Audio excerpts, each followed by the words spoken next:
Do we finally have enough goal kicking power? Let's talk about it.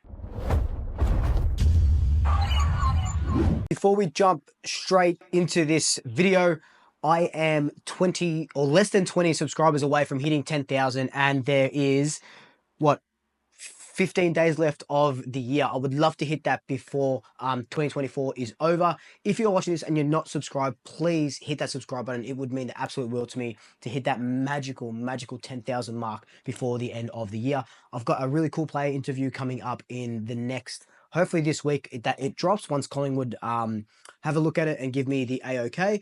That'll be nice. But yes, please hit that subscribe button if you haven't already. Now, enough that, let's talk about this video.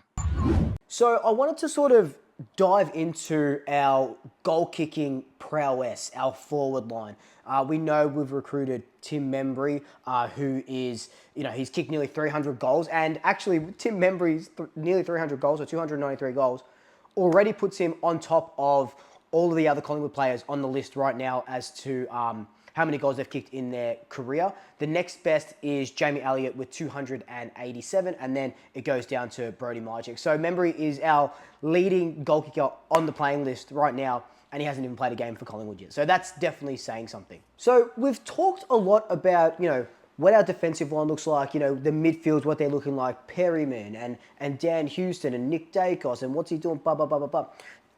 Our forward line has so much potential. I know we've touched on it a few times as well, but I wanted to, like I said, just dive into our forward line structure and what it could look like in that setup. Now, like I just mentioned, Membry is our leading goal kicker on the playing list, and I think that's not something to sort of scoff at, if you know what I mean, because I think Membry, and it is Membry or Cox is what I've been sort of saying, but I think Membry is going to take this team into the upper echelons in forward lines. Now, we don't have a Curnow, we don't have a Mackay, and I always go to those two players because when I think of big power forwards in the competition right now, those are the two guys that I think about. You're thinking about Ben King, Max King when he's up and firing. So it's those sort of guys. We don't have that, right? Collingwood, historically, let's just say the last, 20 or so years, maybe Travis Cloke was that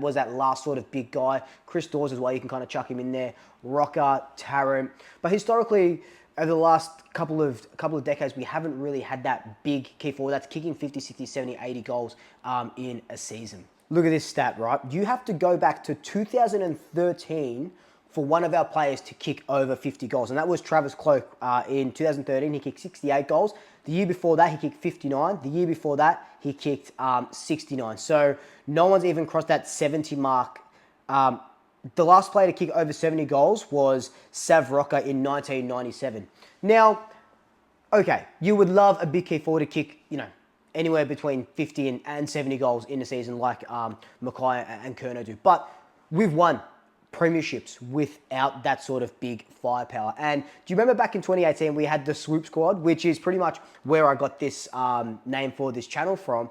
And it was Jordan De Goey. He kicked 48 goals that season. It was Will Hoskin-Elliott. It was Josh Thomas. It was Jaden Stevenson. It was these guys that weren't big forwards, but it was like that literally that Swoop squad in that small to medium sort of players that didn't command those big backmen, and they could just smash the goals through. And I think that's what we're sort of building now. But we get Membry, McStay comes back, Majek is in there. We haven't seen a good run of McStay and Majek for the last 2 years that McStay's been on our list. We know, the ACL, and then Brodie Majek gets injured, and then McStay gets injured. Then it's just, they play a handful of games together, and they work well together. But in 2025, touch wood, barring any injuries, we finally get to see what a functioning forward line looks like with functioning smalls and two big key forwards. And look, Membry isn't a key forward, but he plays like a big key forward, and you can see that by nearly 300 goals throughout his career. So he is just going to take this team and this forward line in particular to another level. Now, we obviously didn't make finals this year, so I want to rattle off the top 5 in our goal kicking for this year. So Bobby was first with 30 goals. So he won the Gordon Coventry Award. Lockie Schultz had 24. In a season where people said that, he's a failure in the round one pick and stuff, he was only 6 less goals than Bobby, in a different role, mind you. Jamie Elliott was third with 21 goals, and he played, nearly 8 games less than Bobby. Jamie Elliott only played 15 games because he had that foot injury. Nick Dacos is in fourth with 20 goals. And then Brody Myercheck played 11 games, and he's in fifth place with 19 goals. So you can see that Jamie and Brody Myercheck are the go-to guys when they're in the side. And we know how good Jamie Elliott is. We know how good Brody Myercheck is. But it was nice to see Bobby Hill or someone other than Brody Myercheck take it out, only because Myercheck played 11 games. Now, my big question and what sort of sparked on this video is, who will be our top 3 goal kickers in 2025? Now, if you go off the last history of the last 5 or 6 years, you're saying Brody Myercheck is definitely up there. Is Bobby Hill up there? Is he going to have an even better season than than those 30 goals? Is McStay going to be up there? Is Lockie Schultz going to be up there? Is Lockie Schultz going to become a 30-plus goal kicker for us? Maybe Jamie Elliott in a new role. Is Tim Membry coming up there? So I asked you guys over on Instagram, and this is the top 3 that you guys gave me. Allison Barry 13 says, I hope McStay, Myercheck, and Membry all have 40-plus goals. Then Hill, Elliott can fill in the gaps. Now, if we could get, 4, 8, 12, 120 goals from Triple M, or what are we calling him? Is it Triple M, but then you've got like the radio, or are we calling him 3M, or no, then that's the sticky tape, isn't it? Or Big M is the milkshake. Let me know your thoughts down below. What are we going to call this 3-pronged attack of Membry, McStay, and Checkers when they're all there? Is it 3M? Is it Big M? Is it Triple M? Let me know in the comments down below. But there were a couple that said the same thing. TM Cog says, if Triple M can stay fit, one of those will bag a few. Actually think Membry will get quite a few. We'll probably have the 3rd defender, which is another thing that comes into play, right? With a bigger guy like Membry, it does alleviate the pressure off of a Jamie, and it does alleviate the pressure off of a Brody Myercheck as well. Because if Myercheck is getting pounded, he doesn't need to kick 4 or 5 goals a game. Membry can pop up. Exactly like Hydra from like a Disney cartoon Hercules. You cut the head off, 2 more appear. And that's what I think our forward line, that's how it's going to run. Jimbo2354 says Schultz, Elliott, and Checkers. So I assume that's 1, 2, and 3. Or is it 3? Maybe it's 3, 2, and 1. Because I think Checkers will kick more goals than Schultz. But Schultz, like I said, I think I said it when he came here, I think he is a 35-goal forward. But in the position that we're playing him, he's probably more of that 30-goal forward. And you could probably push Bobby up to 35, close to 40 maybe, if he is a little bit more, gets a little bit more of the ball now that we do have those big guys there that can take the pressure off these smaller forwards and that can go back to doing small forward stuff. Tiger Bear 230 says, I'll have a crack and go with McStay, Hill, Myercheck, and then Membry in that order. Incredible. McStay as first. I would love McStay to be a 50-goal forward. You don't understand how much I love this guy.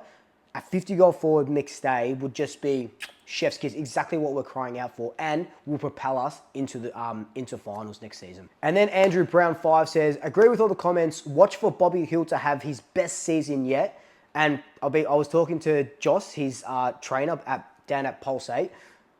Apparently Bobby is just absolutely flying doing that sort of stuff. So that's going to be incredible as well.